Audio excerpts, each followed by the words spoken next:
सोमवती अमावस्या के दिन भगवान शिव की उपासना की जाती है।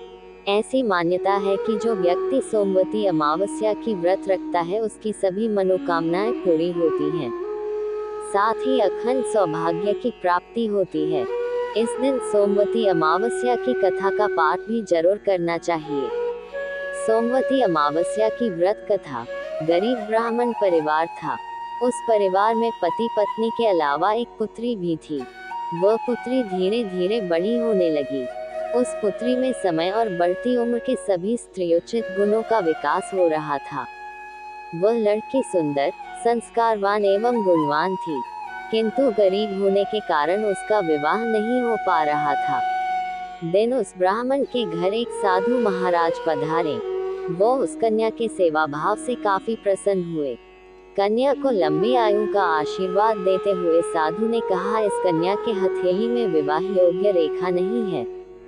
तब ब्राह्मण दंपति ने साधु से उपाय पूछा कि कन्या ऐसा क्या करे कि उसके हाथ में विवाह योग बन। साधु ने कुछ देर विचार करने के बाद अपनी अंतर्दृष्टि से ध्यान करके बताया कि कुछ दूरी पर एक गांव में सोना नाम की धोबिन जाति की एक महिला न बेटे और बहू के साथ रहती है, जो बहुत ही आचार विचार और संस्कार संपन्न तथा पति परायण है। ये कन्या उसकी सेवा करे और वह महिला इसकी शादी में अपने मान का सिंदूर लगा दे। उसके बाद इस कन्या का विवाह हो तो इस कन्या का वैधव्य मिट सकता है।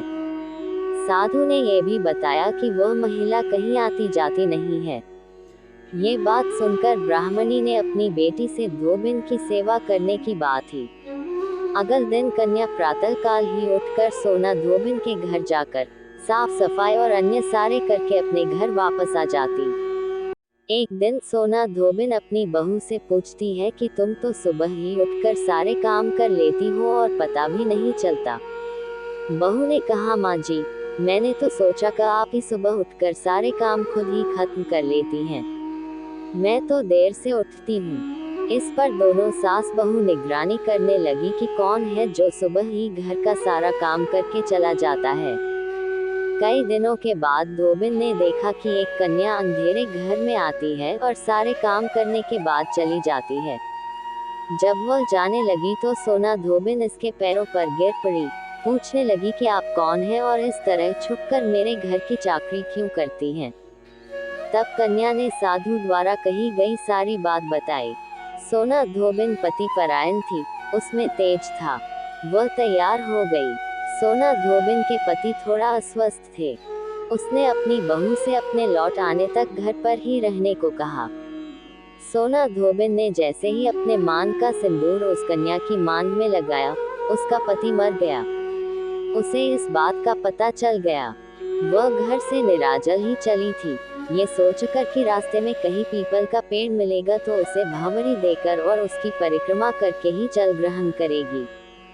उस दिन सोमवती अमावस्या थी। ब्राह्मण के घर मिले पुए पकवान की जगह उसने ईंट के टुकड़ों से 108 बार भावरी देकर 108 बार पीपल के पेड़ की परिक्रमा की और उसके बाद जल ग्रहण किया। ऐसा करते ही उसके पति के मुर्दा शरीर में वापस जान आ गई। धोबिन का पति वापस जीवित हो उठा।